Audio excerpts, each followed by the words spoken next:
There's no feeling more intense than starting over. If you deleted your homework the day before it was due, as I have, or if you left your wallet at home and you have to go back after spending an hour in the commute. If you won some money at the casino and then put all your winnings on red but it came up black. If you got your best shirt dry cleaned before a wedding and then immediately dropped food on it. If you won an argument with a friend and then later discovered that they just returned to their original view. Starting over is harder than starting up.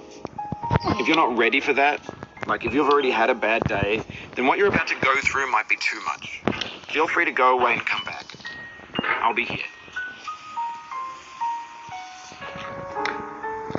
Alright, thanks for coming with me on this trip. I'll understand if you have to take a break at any point. Just find a safe place to stop and quit the game. Don't worry, I'll save your progress, always, even your mistakes. This game is a homage to a free game that came out in 2002 titled Sexy Hiking. The author of that game was Jazzuo, a mysterious Czech designer who was known at the time as the father of B games. And B games are rough assemblages of found objects.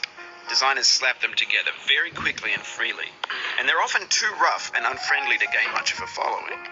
They're built more for the joy of building them than as polished products.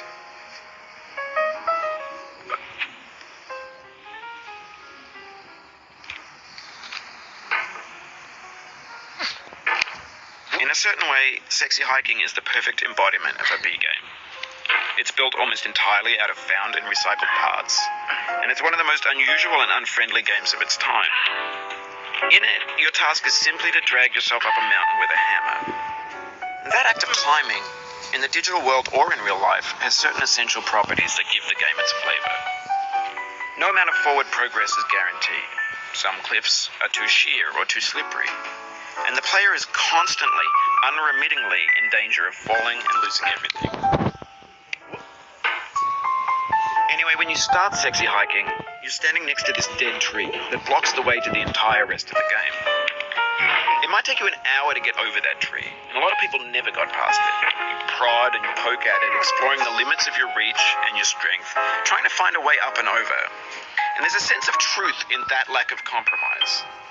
Most obstacles in video game worlds are fake. You can be completely confident in your ability to get through them once you have the correct method or the correct equipment or just by spending enough time.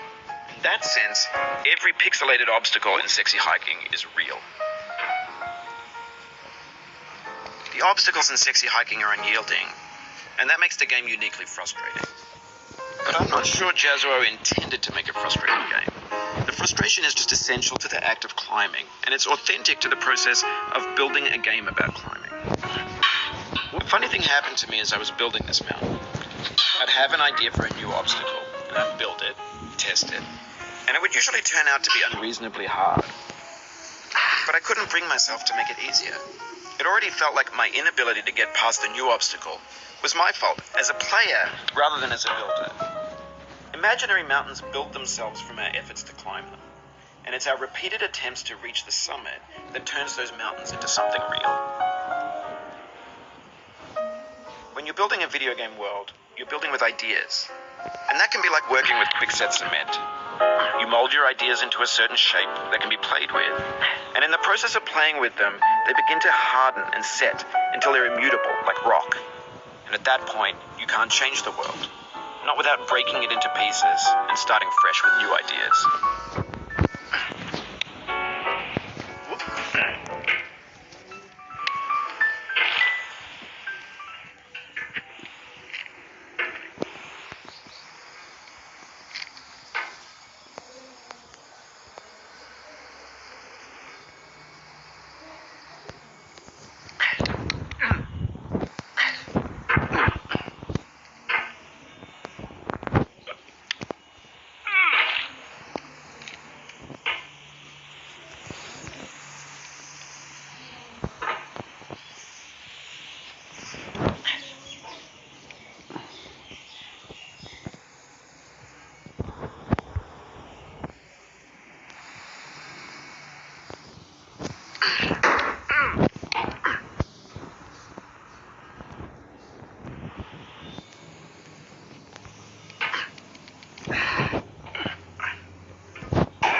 You've done this part before. You know it's possible.